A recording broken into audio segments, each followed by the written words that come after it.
Саласаңызшы вообще. Қолыңыз шығарсаңыз да.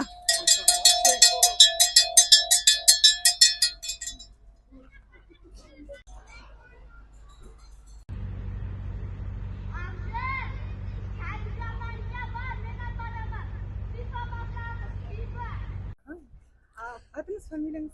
Жолдас Дастан. Осы Есқорған ауылының тұрғынымын. Мынау не дейміз? Мынау 50 жылда өтті ғой мынау мектептің құрылғанына. 58 жыл салынған. 50 жылда ел жаңа, 100 жылда қазына дейді. Бірақ мынау мектебіміз әлі осы күйінде қалып отыр. Балдарды жіберуге де қорқамыз енді бұл мектепке. Состояниясы өте нашар халде ғой. Қабырғасы қисайып, едені шірік, тесік, шатыры құлап жатыр. Енді аварийный состоянияда енді балдарды үрейленіп жібермей қойғандар да бар. Амалсыз жіберіп жатқандар да бар. Көрші ауылдарға жібереді. Жағдайы барлар. Мектептер жаңа. Енді мына жерде мынау мектебіміз Құдай көрсетпесін құлап, қара жамылып қалып, бір 10 шақты, 20 шақты бала мерт болып, қалуын күтіп жатыр ма, басшылық білмейміз. Бірақ мынау құрылады деген сыбыс 20 жылдан бері бар. Міне жері, міне сметасы, міне планировкасы дейді, бірақ әлі құрылған жоқ. Неліктен құрылып жатқанын оны ешкім түсіндіріп те беріп жатқан жоқ. Мына өзіңіз көріп жатқандай мынау ел Қазақстан кіреберісіне орналасқан елді мекенде мектептің сыйы мынау. Мына жерде күнде қанша елдің азаматы өтеді. Бұл Қазақстанға сын айтпай ма? Мектеп мынау. Үлкен туды іліп қойғанбыз, бірақ мынау мектептің сыйын көріп отырсыздар. Енді Қазақстан деген елге ұят енді мынау. Қай жерде бар екен осындай мектеп? 58 жылы. Бұның қабырғасы лайықшыдан құрылған. Қисайып жатыр. Кім тұрғызған? Бұны ел тұрғызған, осы халық тұрғызған, асар жолымен құрған, мектеп қып берілген. Білім осы жерде, білім алып бастағанның тірісі қалмаған бұл жерде. 58 жылдан бері қанша буын өкілі оқып кетті бұл жерде. Білім алып өзімізді осы жерде оқыдық. Бірақ жағдай жоқ, асхана жоқ, кітапхана жоқ, ойнайтын алаң жоқ, көріп отырсыз шаң барлық жер. Енді бір шалғайда жатқан ауыл болсақ түсінеміз. Елдің көзіне шеттеміз ғой деп. Қазақстанның бет айнасы ғой. Өзбекстанмен көршіміз. Жібек жолының бойында орналасқан ауыл. Шекаралық аймақты президентіміз өзі айтқан, дамытамыз деп. Дамығаны осы ма? Шаң, мұсыр көріп отырсыздар. Балдар осындай жерде білім алғаннан кейін ол ертең келешекте кім болады? Үрейленеді балдар, үрейленеді. Патологы жоқ. Қабырғасы қисық, едені тесік. Ол мектеп, бұлай айтқанда, бомыштар жиналатын орнында бұдан жақсы негізі. Бірақ осы жерде білім алып отыр. Елдің келешегі осы білім алғандардың қолында ғой. Бұлар ертең өскенде кім болады? Білімді дұрсамағаннан кейін. Асхана жоқ, кітапхана жоқ, ол білімді дамыту керек. Білмейміз осы. Қоңырау соғылған, алғашқы қоңырау, соңғы қоңырау дегендер бұл жерде. Соғылады. Барлығы болады бұл жерде. Наурызда өтеді. Оны бәрі өткенде өзіңіз көріппіз, осы жолдың бойында өтіп, шетел азаматы осыны көрмейді дейсіз ба? Көреді. Әжетхана қайда бар? Әжетхана далада ана. Сыртта барады. Бұл жер лай. Санитария жоқ. Көріп отырсыздар. Төңірегі бәрі жоқ, сарғайып шөп. Көгалданған жері жоқ. Тоқалдан туғандай деп есептеміз солай ойлайсың? Жоқ, балаларды емес, осы ел тоқалдан туған ба деп ойлайсың. Еш жоқ қой ештеңке. Инфрақұрылымда мына суын тартып жатыр, енді о келе ма? Оны басында айттық, дайын скважинамыз бар еді. Қосқан жоқ оны. Енді ол мектепті айта берсек енді әңгіме көп қой, енді құрылу керек енді. Әне сметасы деді, міне планировкасы деді, орнын көрсетті. Жоғарыға жалған ақпаратта беріп жатыр, оны басында өзінде болған инфрақұрылымы мектептің орнына барлығы тартылып қойды дейді. Бірақ ештеңе жасалған жоқ ол жерге. Жері бар екенін білеміз, бірақ әлі құрылыс инфрақұрылымы жүрген жоқ мектептің. Қай жылы құрылу керек деп айтты? Бізге 2007-ден бастап айтқан, құрылады деп. Өткен жылы да айтқан. 2024-те болмайды. Бірақ 2025-тің бірінші қыркүйегінде балдар жаңа білім ұясына кіреді деп уәде берген. Оның видео дәлелі де бар. Дәурен Сәриев, білім бөлім басқармасы басшысы Рахат Мырза бар еді. Сол кісілер бар еді. Бірақ жоқ. Көлеңкесі ең болмаса бір Ештеңе болған жоқ.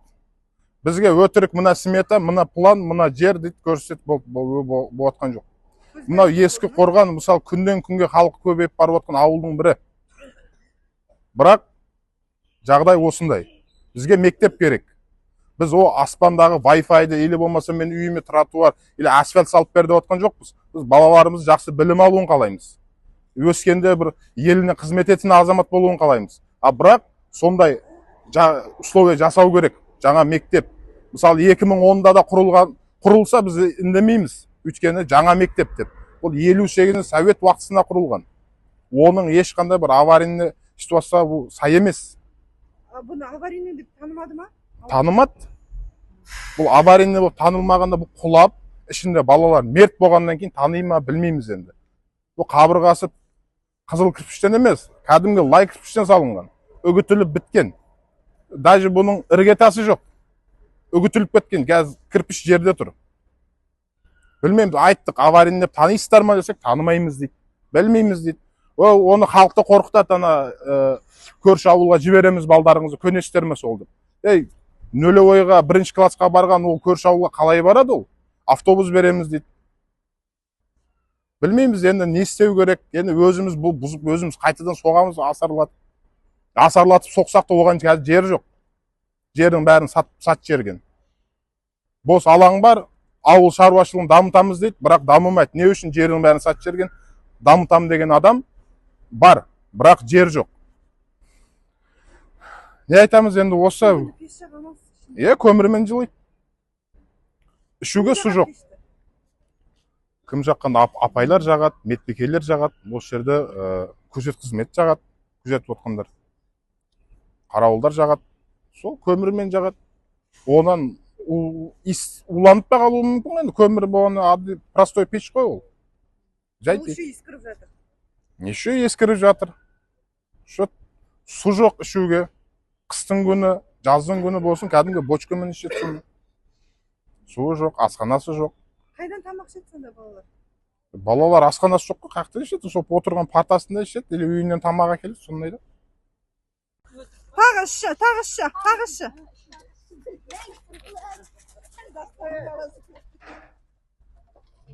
Болды, шығын болды, съемкаңызды сұрттар.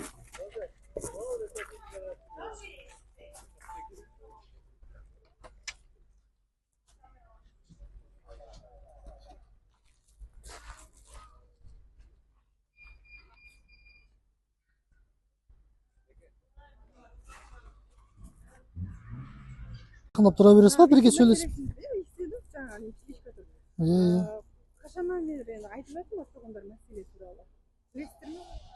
Жалпы бұл Келес ауданы Ақтөбе ауылдық округі Есіқорған елді мекеніне 300 орындық мектеп салу үшін тиісті құжаттарын әзірлеп бітіргенбіз. Қазіргі таңда бізде сараптаманың оң қорытындысы шықты. Жақында ғана шықты. Қыркүйек айының 27 күні шыққан қорытындымыз.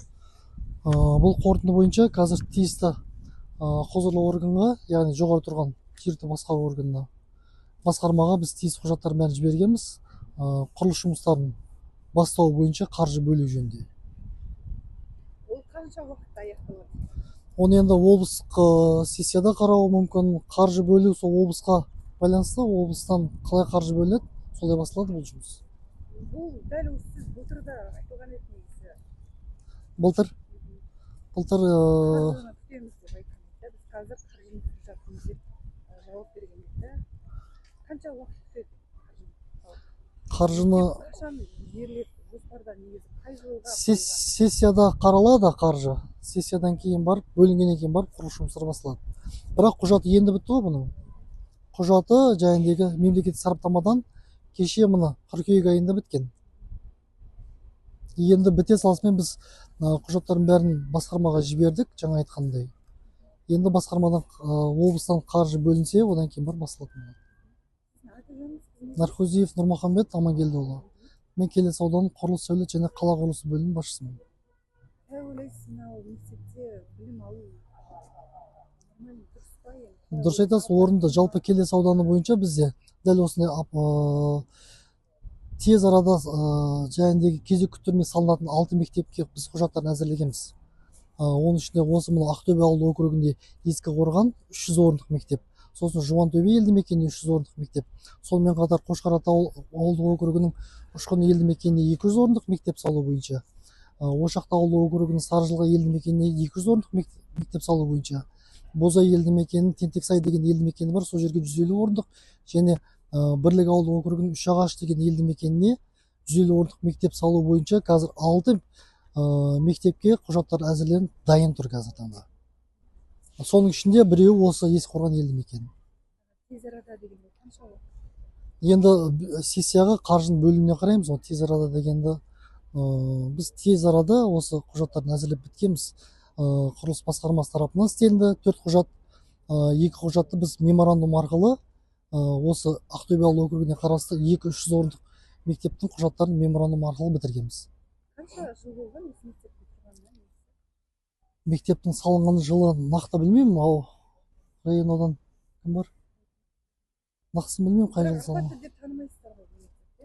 Жоқ, керек бұл жерге срочно мектеп салыну керек. Срочно, ол қанша жыл болды солай айтып келе жатқандар? Оны білмеймін, мен келгенмен жақында басшы болып келдім мен. Содан бері осы құжаттармен айналысып жатырмыз.